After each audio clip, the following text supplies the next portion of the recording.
काल जो नातेपुतिक प्रकार घडला तो नेमका काय आहे? त्याला जातीयवादाचा अंग देण्याचा प्रयत्न होतोय.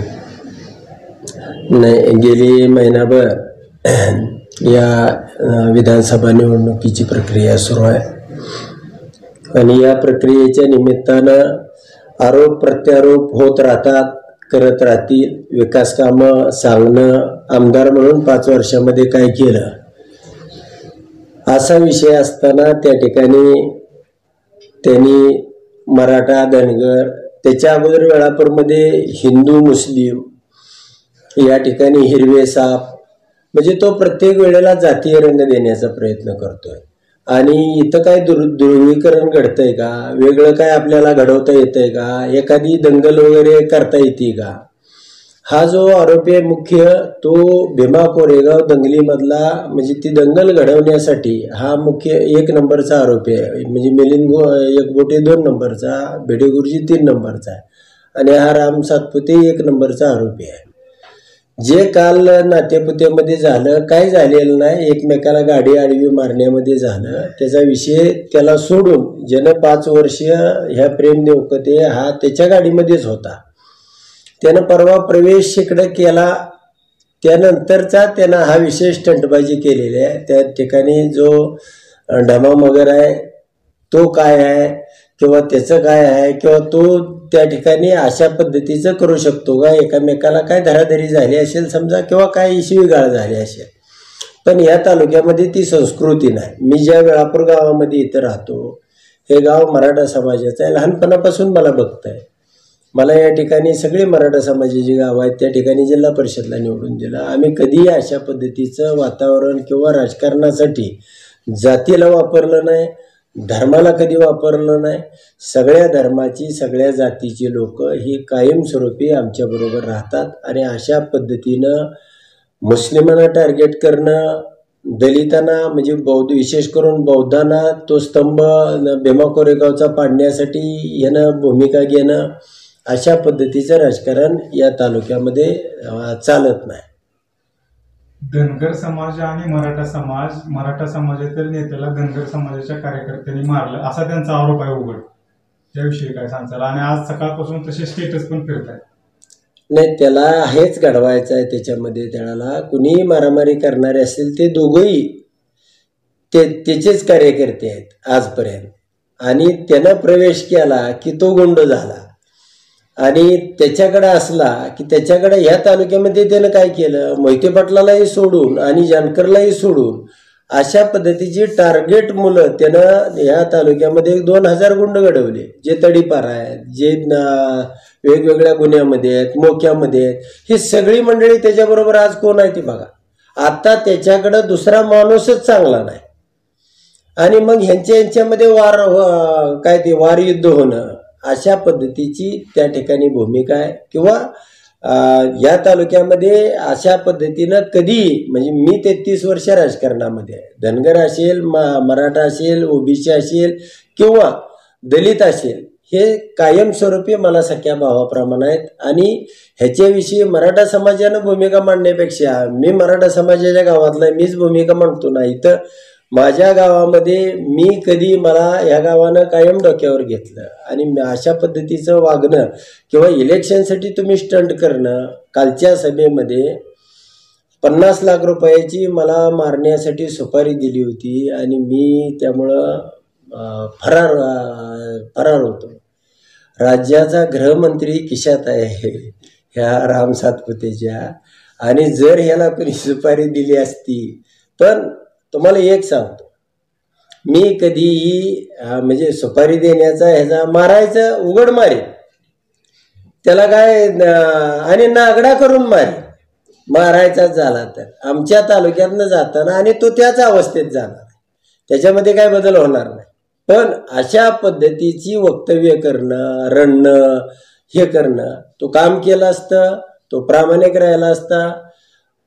माझ्या मते हा विकृत माणूस आहे आणि त्यामुळं तो अशा पद्धतीचं हे सगळं घडवतोय, करतोय आणि याचा परिणाम तुम्हाला मतात दिसेल. त्याला 20,000 मतं होती, पण आज ती 10,000 सुद्धा राहिली नाहीत असं माझं मत आहे. काल त्यांच्या सहभागीवरती संस्कृती सातपुते यांनी आरोप केले की गावागावात जास्त असताना मला दमदाटी होती, मला निनावी कॉल येते किंवा गाडीवरती दगडफेक होते. गुंड प्रवृत्तीची माळशिरस तालुक्यामध्ये वातावरण झालेलं आहे आणि मला सुद्धा आणि माझ्या नवऱ्यालाही धोका आहे. जर उद्याचा निकाल लागला तर माळशिरस तालुक्याच्या जनतेला खूप सहन करावं लागेल. याबद्दल काय सांगा? आमचा हा तालुका सुसंस्कृत तालुका आहे आणि या तालुक्यामध्ये असलं काय घडत नाही. मोहिते पाटीलही सत्तेवर असले तरी घडत नाही.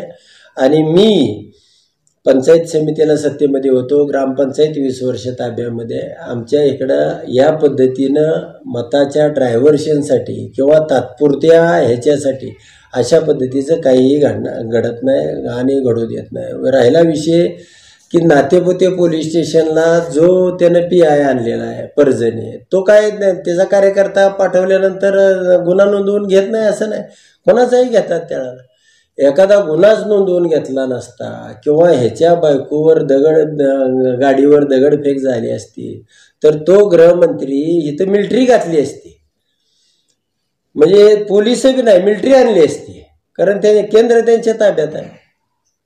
आणि अशा पद्धतीचा बालिश आरोप करण्यापेक्षा चांगल्या पद्धतीचं काम केलं असतं. ज्याने निवडून दिलं त्याच्याशी गद्दारी केली नसती, या तालुक्यातल्या जनतेच्या अडचणी काय आहेत, संस्कृती काय आहे ही बघितली असती. आणि तो आलाय फक्त डांगडिंग करण्यासाठी हे लोकांना माहिती आहे. आणि तो एवढ्या 2च दिवस आहे, उद्याचाच दिवस आहे. तू मतं मोजाय तर राहणार आहे का, थांबणार आहे का आणि येणार आहे का, हे सगळ्या तालुक्याला माहिती आहे. आणि जर तुझ्यावर केसा एवढा म्हणतोय मी, फार मोठा राहू द्या, केसा एवढा अन्याय झाला असता किंवा एखाद्यानं फोन बी केला असता त्याच्या बायकोला तरी सुद्धा ह्यानं आकाश पाताळ एक केलं असतं, हा झोपला नसता रात्रंदिवस. पराभव डोळ्यासमोर दिसू लागल्यामुळे अशा आरोप होत आहेत. नाही, पराभवाचे पलीकडे गेला. पराभव एखाद्याचा होऊ द्या, पण ज्याही पद्धतीनं एखाद्या दुसऱ्या माणसाला एखाद्या इथल्या माणसाला जरी उमेदवारी दिली असती तरी सुद्धा माझ्या मते त्याला 40,000 मतं पडली असती. पण ह्याला आता 10,000 मतं पडू शकत नाही. त्याला कारणच एवढं आहे की हा मूर्ख, बावळट आणि ह्याच्या एवढा बिंडोक माणूस यानं कधी ग्रामपंचायतच लढवली नाही. त्यामुळे ह्याला काहीच माहिती नाही ह्याच्यातलं प्रक्रिया काय असते, लोकांची मानसिकता काय असते.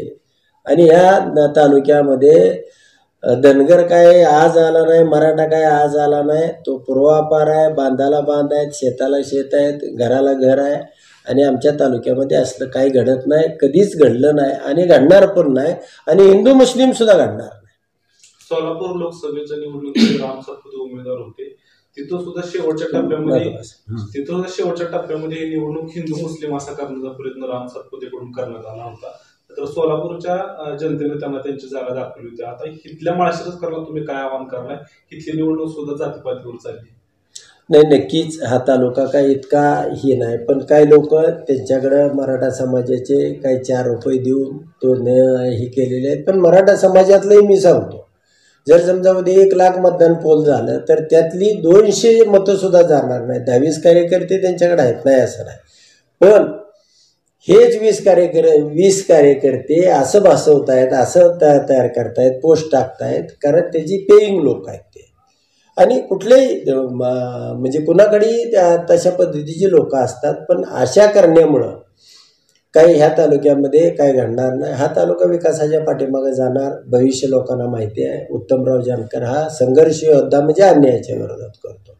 असल्या फडतूस माणसाच्या ह्याला 10,000 रुपये देऊन कोण मुस्काटीत सुद्धा मारायला लावणार नाही.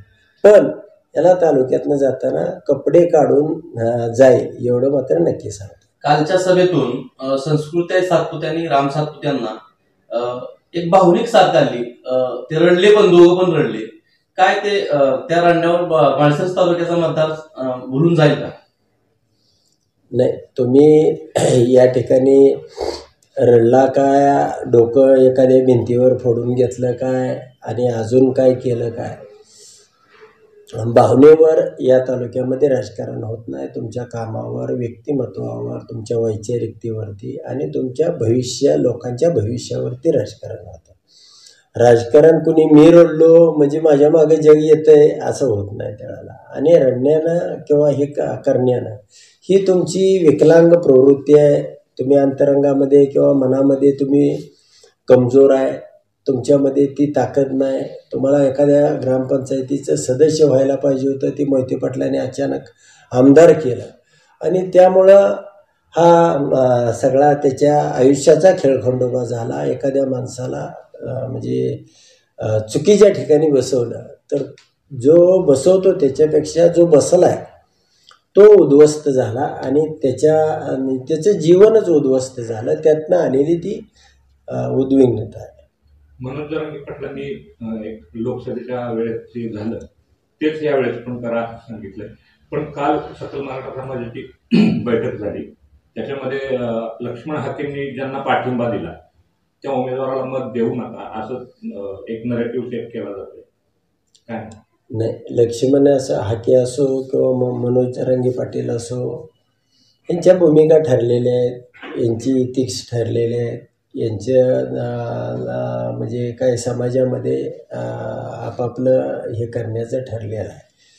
ह्या समाजाच्या भूमिका वेगळ्या आणि राजकारण वेगळं. राजकारणामध्ये सगळ्या जाती, सगळ्या प्रक्रिया, सगळे वर्ग हे सगळे एकत्र असतात. कुठलंही गाव काय एकाच जातीचं आणि एकाच वर्गाचं असतं असं नाही. त्याला ज्याही पद्धतीनं आपण समाजामध्ये वावरतो कसं, आणि मी काय आज पहिल्या निवडणुकीला उभा नाही, मी गेली 2019च्या निवडणुकीलाही बरोबरीचं मतदान त्या ठिकाणी घेतलेलं आहे. इतके लोक ज्या वेळेला 1,00,000-1,000 बरोबर येतात त्यावेळेला माझ्यामध्ये त्यांना काहीतरी भविष्य दिसतं, माझ्यामध्ये त्यांना काहीतरी विश्वास दिसतो, माझ्यामध्ये काहीतरी त्यांना भविष्याचा वेध घेण्यासाठी किंवा मनामध्ये माणसाचे काही ना काहीतरी प्रेरणा राहते. आणि असं समाजाचा वापर करून निवडणुका होत नाहीत आणि कुठेही होणार नाही.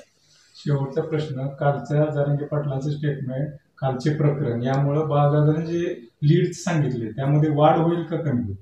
नाही, नक्कीच वाढ होईल. बाळदादांनी सांगितलं 1 लाखाचं, पण माझ्या मते गाडी 1.5 लाखाच्या आसपास जाईल आणि त्या म्हणजे 1.25 लाख ते 1.5 लाखाच्या कुठं गाडी थांबेल माहीत नाही, पण त्याच्यावरती 1.25 लाखाच्या वरती नक्कीच या तालुक्यातला सगळा तालुका एक झाला आहे. माझ्या मते 200-400 लोक तुम्ही कालच्या सभेला त्यांच्या पाहिले असेल. ती कुठली ही असे गावगुंड, मोका लागलेले, तडीपार झालेली एवढीच लोक त्याच्याबरोबर आहेत आणि हीच लोक त्यानं तयार केली होती. दुसरा ह्याच्यामध्ये ह्या तालुक्यामध्ये त्यानं काय प्रक्रिया केलेली नाही आणि त्याच्यामधले 90% लोक निघून गेली. कारण ह्याच्यापाशी उद्या हा नसणार आहे, हा भगोडा आमदार आहे, हा दुसरे मतदारसंघ शोधत होता, ह्याला आता नाही याला जाणं, तू जाऊन तिथं काय 4 दिवस नाचून अंगणात ये एवढ्या पुरता इथं पाठवलेला आहे. त्यामुळे ह्याच्या पलीकडे काही विषय होणार नाही. एक प्रश्न, तुम्ही धनगर समाजाचं नेतृत्व करता असं सुपरिचित आहात, पण काही तुमच्या समाजातले नेते असं सांगतायत की तुम्ही धनगर समाजाचं नेतृत्व करताना दत्तामामा भरणे असतील किंवा गोपीचंद पडळकर असतील यांच्या विरोधात सभा घेताय आणि समाजातच तुम्ही नेतृत्व करताय, तर मग त्यांच्या विरोधात का सभा घेताय असं बोललं जातं?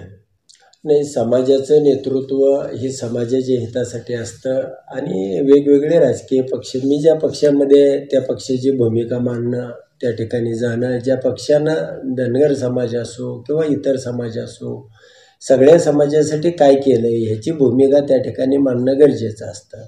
ज्यावेळेला गोपीचंद पडळकर येतील त्यावेळेला ते त्यांची भूमिका मांडतील, त्यांच्या पक्षाची भूमिका मांडतील. आमच्या पक्षानं या समाजाला काय दिलं, मला फक्त एवढंच सांगायचं होतं की जे काय दिलं ते पवारसाहेबांनी दिलं. मग NT असेल, महिलांना आरक्षण असेल, महिलांना प्रॉपर्टीमध्ये हक्क असेल, मंडल आयोग लागू करायचं, जरी VP सिंगानं लागू केला असला तरी ते लागू करायचं असेल तर भारतीय जनता पार्टीनं मंडल आयोगाला विरोध केला. भारतीय जनता पार्टीनं कुठल्या समाजाला कधी 5 वर्षामध्ये आरक्षण दिलं आहे? फक्त जे आदिवासीला ते धनगराला 20,000 कोटीची तरतूद आणि 20 रुपये सुद्धा कवडी दिली नाही. म्हणजे आत्तासुद्धा महामंडळ, सगळ्या रामोशी समाजाचं महामंडळ, लवाराचं महामंडळ, कुंभाराचं महामंडळ, 200 महामंडळाची घोषणा शेवटच्या JR मध्ये काढलेली आहे, तुम्ही पाहिलं असेल. या कुठल्याही समाजाला 1 रुपयाचं हे सरकार फक्त घोषणा करणं, फसवणं, बनवाबनवी करणं ह्याच्या पलीकडं. आणि जर हे चांगलं काम करत असते तर मग ह्यांना फोडाफोडी, सरकारी यंत्रणेचा गैरवापर ह्या करायच्या काय गरजेच्याच नव्हत्या. तुम्हाला चांगलं काय करता येण्यासारखं असतं तर लोक तुमच्या पाठीमागं उभं राहिले असते. हा महाराष्ट्र पेटून उठला नसता आणि 31 जागा लोकसभेच्या गेल्या नसत्या आणि आत्ता 225 विधानसभेच्या जागा गेल्या नसत्या म्हणजे आता 3 दिवसानं कळणारच आहे, पण ते गेले. यांना 60-70 जागाही सगळ्यांना मिळून राखणं मुश्किल होईल, ही परिस्थिती या राज्यामध्ये तयार झाली. सोलापूरमध्ये काल भाजपच्या उमेदवाराकडून पैसे वाटपाच्या बातम्या समोर आल्या आहेत. तर आपल्या इथेही माळशिरस तालुक्यात तसा काय प्रकार घडण्याची शक्यता वाटते? नाही, वाटा म्हणतो आम्ही. वाटा तुम्हाला काय, जे आमच्या तालुक्यातनं जे लुटून नेलंय ते माघारी आलंय, आनंद आहे. चेअरमन साहेब, शेवटचा प्रश्न. काल ते त्यांच्या भाषणात बोलले की मोहिते पाटलांनी खूप मोठी चूक केली, हा उमेदवार म्हणजे त्यांना भविष्यातली डोकेदुखी ठरणार, काय सांगाल त्याबद्दल? नाही, नक्कीच भारतीय जनता पार्टीसाठी ती मोठं डोकेदुखी असणार आहे. तुमचं राज्य जाणार आहे. आणि दुसरी गोष्ट, त्यावेळेला मोहिते पाटील आणि आम्ही ज्या वेळेला एकत्र आलोय त्यावेळेला या तालुक्यातलं हित डोळ्याच्या समोर ठेवून आम्ही अनेक वर्ष जोपर्यंत आहे तिथे तोपर्यंत काम करू.